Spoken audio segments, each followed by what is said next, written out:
Hello students. आज हम जानेंगे परिभाषाओं में से खटका और मुर्की। ये दो परिभाषाएं हैं शॉर्ट डेफिनेशन में से। तो पहला है खटका। खटके का अर्थ भय या संदेह इत्यादि है। यह एक प्रकार का अलंकारिक विशेष स्वर है। तो यहाँ पर पहली लाइन में इसका अर्थ पहले बताया गया है, उसके बाद इसका जो है क्या स्टेटस है कि ये एक अलंकारिक स्वर है, अलंकार है। किसी एक स्वर को आगे पीछे के स्वरों के साथ शीघ्रता से उत्पन्न करने को खटका कहते हैं। यानी एक मुख्य स्वर को उससे पहले और पीछे के स्वर के साथ जब शीघ्रता से झटके से उत्पन्न करते हैं, गाते हैं या वाद्य यंत्र पर बजाते हैं, तो वो खटका की क्रिया जो है कहलाती है। और खटका जो है प्राचीन गमक का ही एक प्रकार है। जैसा हमने गमक की परिभाषा में पढ़ा था, तो प्राचीन समय में जैसा गमक का है उसी का एक प्रकार है, एक स्टाइल है गमक का ही। इसके प्रयोग से किसी भी रचना की सौंदर्य वृद्धि होती है, सुंदरता में जो है इजाफा होता है। तो ये इसका जो है प्रयोग है इसमें संगीत में। और इसे लिखते समय जैसे यहाँ उदाहरण दिया गया, प को गाने के लिए प ध म प। तो ये देखिए, प से पहले का स्वर म को लिया गया है, प के बाद के स्वर धा को लिया गया है। तो ये प ध म प एक साथ, जैसे गाने में प ध म प, तो इस तरीके से गाया जाता है। अथवा एक और इसका स्टाइल है प ध म प म, प ध म प म। ये भी इसका एक तरीका है। यानी चार चार स्वरों का ग्रुप बना करके मुख्य स्वर के आसपास के एक एक ऊपर के और नीचे के स्वरों को इसके साथ मिलाकर ग्रुप बना गाते हैं। तो ये क्रिया जो है खटका क्रिया कहलाती है। वाद्य यंत्रों में भी ये इसी तरीके से प्रयोग की जाती है।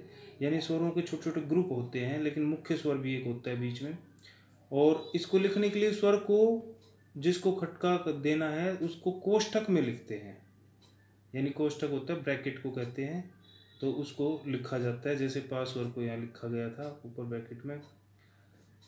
इसके उपरांत दूसरी जो परिभाषा है वो है मुर्की। मुर्की दो या तीन खड़े स्वरों को जब एक ही आघात में गाया और बजाया जाए तो इस क्रिया को मुर्की कहते हैं।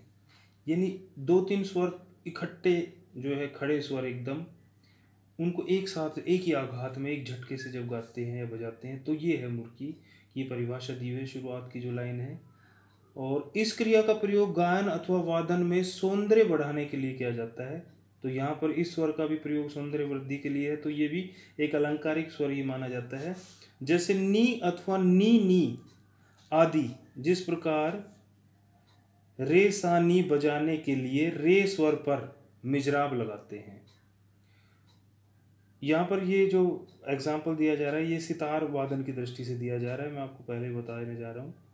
और मिजराब जो जिससे सितार को बजाया जाता है, वो छोटा सा यंत्र जो अंगुली में पहना जाता है उसको कहते हैं। तो यहाँ पर ये बताया है कि रे सानी बजाने के लिए रे स्वर पर मिजराब लगाते हैं।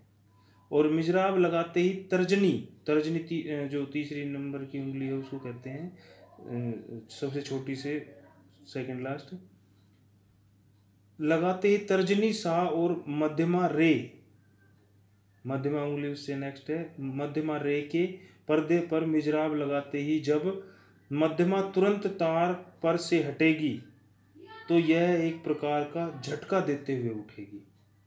तो यानी आसपास के स्वर जब बजाते हैं एक ही आघात में झटका दे करके, तो ये क्रिया इस तरीके से सितार पर होती है, जिससे सा स्वर धीमा सुनाई देगा। तो यहाँ पर ये बताया गया जैसे झटके से उठेगी तो सा स्वर धीमा सुनेगा। और जब सा की ध्वनि सुनाई देने लगे तो तर्जनी तुरंत बाज के तार को, यहाँ पर सितार में एक तार होता है बाज का तार, तो यहाँ पे बताया गया जब सा की ध्वनि सुनाई देने लगे तो तर्जनी तुरंत बाज के तार को दबाए हुए झटके से नी पर पहुंचेगी। इससे नी की ध्वनि हल्की सुनाई देगी इस प्रकार एक ही मिजराब पर सा रे सा नी एकदम बजेंगे, यानी एक ग्रुप में सा रे सा नी सा इस तरीके से, सा रे सा नी ये ऐसे, तो इस प्रकार बजेंगे। अच्छी प्रकार अभ्यास करने से ही इस क्रिया का उत्तम रूप से सिद्ध हो सकती है। यानी इसके लिए चाहे गायन में इस क्रिया का प्रयोग करे चाहे वादन में, प्रैक्टिस बहुत चाहिए, इसमें अभ्यास होना चाहिए संगीतकार का, तभी इस क्रिया को वो कर सकता है। मुर्की लिखने के लिए मूल स्वर के ऊपर बाईं ओर दो स्वरों का कंड लिख दिया जाता है। यानी मुर्की को लिखने का तरीका बताया है कि मूल स्वर, मुख्य जो स्वर है उसके ऊपर बाईं ओर दोनों स्वरों का कंड लिख दिया जाता है। जैसे प मुख्य स्वर है यहाँ पर, तो ध म, इसको बाईं ओर लिख दिया जाता है। ये सेकेंडरी स्वर हो गए, मुख्य स्वर पा हो गया। तो यहाँ पर प का कर्ण स्वर बनाने के लिए, मुर्की बनाने के लिए जैसे पधम प प, तो इस तरीके से ये लिखेंगे, इस तरीके से हम। तो ये आज हमने खटका और मुर्की शब्द जो है इसकी परिभाषाएं सीखी। तो ये दो परिभाषा और थी, छोटी परिभाषाओं से, शॉर्ट डेफिनेशन से। आज के लिए इतना ही, और अगली बार किसी और नए विषय के साथ फिर से हाजिर होंगे। तब तक के लिए धन्यवाद। आपका दिन शुभ हो।